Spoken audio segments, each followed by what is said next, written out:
भोपाल में आज आजीविका महिला स्वयं सहायता ट्रस्ट की पहली वर्षगांठ एवं सम्मान समारोह गरिमा और उत्साह के साथ संपन्न हुआ। इस अवसर पर मध्य प्रदेश के विभिन्न जिलों से आई सैकड़ों महिलाओं, समूह सखियों और अन्य राज्यों की प्रतिनिधियों ने भाग लिया। मुख्य उद्देश्य रहा महिलाओं को आत्मनिर्भर बनाना, रोजगार के अवसर प्रदान करना और उनके अधिकारों के लिए आवाज उठाना। संस्थापक श्री कृपाराम कुशवाहा जी ने कहा, आजीविका ट्रस्ट महिलाओं के विकास और अधिकारों के लिए निरंतर कार्यरत है।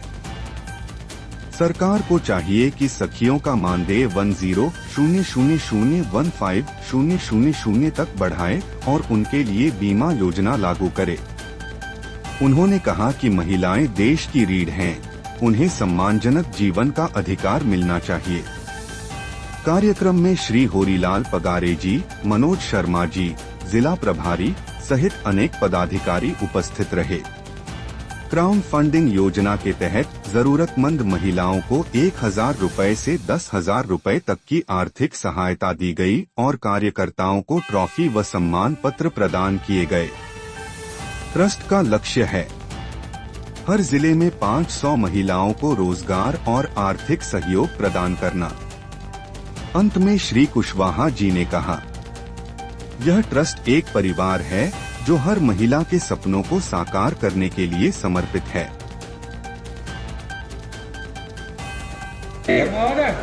मीडिया को अपना परिचय दीजिए। मेरा नाम कृपाराम कुशवाहा है और मैं आजीविका महिला संस्था ट्रस्ट का संस्थापक हूँ और आजीविका महिला संस्था ट्रस्ट ये दिल्ली से संचालित है और इस संपूर्ण भारत में कार्य कर रहा है। आज किस तरह का कार्यक्रम आयोजित किए गए? आज संस्था को 1 साल हो गया था पिछले महीने।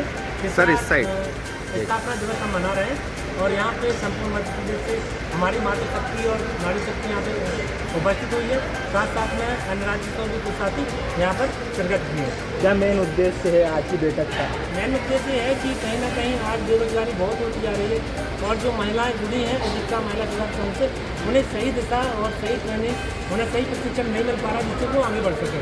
तो ये ट्रस्ट का माध्यम है कि ऑनलाइन हम लोग प्रेरित करते हैं कि वो अपने छोटा छोटा बिजनेस कैसे कर सकते हैं, कैसे अपनी रोजी रोटी को कमा सकते हैं और आगे बढ़ सकते हैं। जिसके जिले से आज अभी यहाँ पे नरसिंहपुर से है और यहाँ देखा जाए तो सागर से है और छिंदवाड़ा से है और दतिया से है, हरदा से है, खंडवा से है, गुना से है और राजगढ़ से है और भोपाल से भी हैं और संपूर्ण मध्य प्रदेश से हैं। लगभग 1-2 प्रतिनिधि आए हुए हैं। तो आज मतलब किस प्रकार का आयोजन रखा गया है, क्या ट्रेनिंग दी जाएगी यहाँ पर? सबसे पहले तो जो महिलाएं समूह से जुड़ी हुई हैं उनके साथ कहीं ना कहीं शोषण हो रहा है, चाहे वो अधिकारी हो या सरकार के कुछ लोग हों और वो पैसे तो देते हैं लेकिन उनके सही उनके खाते में पहुँचते नहीं हैं और पहुँच भी जाते हैं तो रोजगार स्टार्टअप करवाएगा तो भी फॉर्मेलिटी की तरह होता है। जैसे मान लो कुछ सीधा स्टार्टअप करवाया और उसका फोटो खींचा, फाइल बनाया, उसका खत्म। उसके वो व्यक्ति स्टार्टअप कर रहा है, करने वो लागू कर रहा है कि नहीं, उसका जो पैसा है चुका पाएगा या नहीं चुका पाएगा इसका कोई समाधान नहीं, क्योंकि उन्होंने एक फाइल बनाया तो वो बंद कर देते। लेकिन ट्रस्ट में जैसे मान लीजिए यहाँ पर बहुत सारी नारी शक्ति है तो वो भी बताएगी इस बारे में कि ट्रस्ट के माध्यम से उन्हें संपूर्ण लाइफ टाइम ट्रेनिंग मिलेगी जिससे अन्य अन्य जिलों की महिलाएं जुड़कर और मीटिंग करती है जिससे वो बताते हैं कि वो कैसे कैसे अपना इनकम को बढ़ा रहे हैं। उससे एक दूसरे जिले की महिलाएं भी प्रेरित होकर आगे बढ़ रही हैं। आज कुछ महिलाओं का सम्मान भी किया जा रहा है, कितनी महिलाओं का सम्मान किया जा रहा है? कम से कम 200 महिलाओं का कार्यक्रम था और संख्या थोड़ी कम हुई है लेकिन इसमें से कम से कम 150 महिलाओं को सम्मानित किया जा रहा है जो कि सामाजिक क्षेत्र में कार्य कर रही हैं। और यहाँ पे जो महिलाएं पहुँची हैं तो कहीं ना कहीं उनके द्वारा उनके जिले में बहुत सारी महिलाओं को रोजगार के लिए प्रेरित किया है जो कि ट्रस्ट के द्वारा तो पहले मीडिया को अपना परिचय दीजिए। मेरा नाम कविता राजपूत है और मैं नर्मदापुरम जिले से हूँ। क्या कहना चाहेंगे आज के कार्यक्रम के संदर्भ में आप? आज का कार्यक्रम हमारा जो आजीविका सहायता समूह ट्रस्ट है दिल्ली से, उसके 1 वर्ष सफलतम पूर्ण हो गया है और इस ट्रस्ट के माध्यम से हम महिलाओं को आत्मनिर्भर बनाने के लिए अनेक प्रकार की योजनाएं चलाते हैं, उनको निःशुल्क प्रशिक्षण देते हैं। उससे वो आगे बढ़ी है तो उनमें से कुछ महिलाओं का आज सम्मान भी हमने रखा है यहाँ पर और उनको आगे भी कैसे काम करना है उसके लिए हम यहाँ से उनको प्रेरित करेंगे। जो महिलाएं घरों में हैं उनके लिए क्या एक प्रकार का आयोजन है?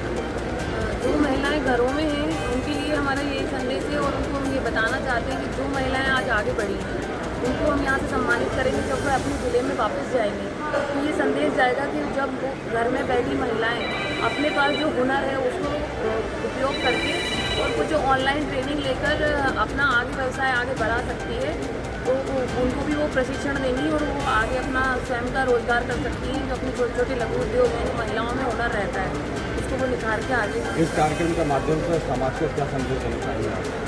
इस कार्यक्रम के माध्यम से समाज को हम ये संदेश देना चाहेंगे कि जो महिलाएं समूह से जुड़ी हैं और गवर्नमेंट की योजनाओं का लाभ लेती हैं, जैसे भाई साहब ने बताया, योजनाएं आती तो बहुत है, लेकिन गवर्नमेंट में बड़े बड़े अधिकारी ऐसे बैठे हैं जो ग्रामीण क्षेत्र में महिलाओं की योजना का लाभ लेते हैं, फाइल बनवाते हैं, उनका उद्योग फोटो वीडियो सब सेट करती है, लेकिन बाद में महिलाएं क्या काम कर रही हैं इसकी जानकारी महिलाओं को नहीं होती है।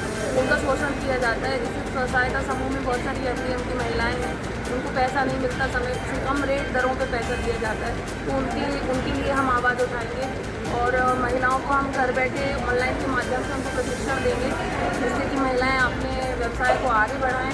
और कुछ भाई भी हैं हमारे साथ में जो इनको कंधे से कंधा मिलाकर आगे बढ़ा रहे हैं। तो ये हमारा ट्रस्ट है, इसका माध्यम है, क्योंकि कोई भी एनजीओ हुआ, कोई भी ट्रस्ट हुआ, सब पैसों से ही महिलाओं को प्रशिक्षण देते हैं, निःशुल्क प्रशिक्षण कोई नहीं देता है। अच्छा, बीते एक वर्ष में अभी तक ऐसा कोई केस आया आपके सामने जो ऐसा चालू हुआ है, उसका पैसा नहीं मिल पाया हो या उसके साथ शोषण किया गया हो? भाई साहब, ऐसे बहुत सारे केसेस हैं ग्रामीण क्षेत्रों के, जैसे कि महिलाएं जो स्वयं सहायता समूह की महिलाएं मध्याह्न भोजन का काम करती हैं, उनको समय से पेमेंट नहीं मिलता है। आंगनवाड़ी में जो भोजन बना के दे रही है, जो स्कूलों में भोजन बना के दे रही हैं, ऐसे हमारे पास बहुत सारे केस हैं हर ज़िले से, जो महिलाओं को समय पे पेमेंट नहीं होती, 4-4 महीने तक महिलाएं मतलब वेट करती हैं। क्योंकि आज के समय में इतनी महंगाई है, इसमें 6-7 रुपये में महिलाएं बच्चों को खाना बना कर दे रही हैं और उनका पेमेंट भी उनको समय से नहीं हो रहा है। राशन भी उनको कई जगह पैसों से मिलता है, कई जगह निःशुल्क मिल रहा है, और कई ऐसी योजनाएं हैं जिनमें महिलाओं ने लाभ तो लिया है, लेकिन उन लाभ लेने के बाद उन महिलाओं को उस व्यवसाय की जानकारी ही नहीं है कि कैसे हमने क्या उद्योग किया, लेकिन बड़े स्तर पर ऊपर तक नाम भेजा देते हैं अधिकारी। ऐसे बहुत सारे केसेस हमारे निगाह में हैं जिससे हमने समाधान भी किया है, महिलाओं को हमने अवेयर किया है और उनको जानकारी देने के बाद कई महिलाओं ओके रोल मैडम, नहीं, अर्चना मिश्रा अखिल भारतीय निवासी ग्रामीण मजदूर महासंघ भोपाल की जिलाध्यक्ष हूँ। और आज यहाँ महिला आजीविका मिशन ट्रस्ट जो इसके अध्यक्ष राम जी कुशवाहा हैं दतिया से, उन्हें आज यहाँ बुलाया तो मैं यहाँ पर आई हूँ। तो यहाँ पर मैंने देखा कि काफ़ी है ना, जो महिलाएं काम कर रही हैं, तो काफ़ी टाइम से बहुत ज़्यादा स्ट्रगल कर रही हैं, लेकिन उनको जितना बेनिफिट मिलना चाहिए वो आज तक मिला नहीं है सरकार की तरफ से। सरकार इस ओर गंभीर रूप से ध्यान दे ही नहीं है, मेरा ऐसा मानना है। जो सखियाँ हैं हमारी, उनको वेतन भी बहुत कम मिलता है, और जो आंगनबाड़ी की जो रसोई बनाती हैं महिलाएं, उनको महीने में सिर्फ 500 रुपये दिया जाता है। तो ये तो एक किसी भी महिलाओं के संग घोर अन्याय है। इस पर सरकार कब नज़र डालेगी और क्या करना है हम सखियों को, ये सरकार से विनती है हमारी कि वो तो ध्यान दें और हम लोगों को टाइम दे मिलने का, हम लोग मिलना चाहते हैं CM से। ताज़ा खबरों के लिए हमारे चैनल को सब्सक्राइब करें। धन्यवाद।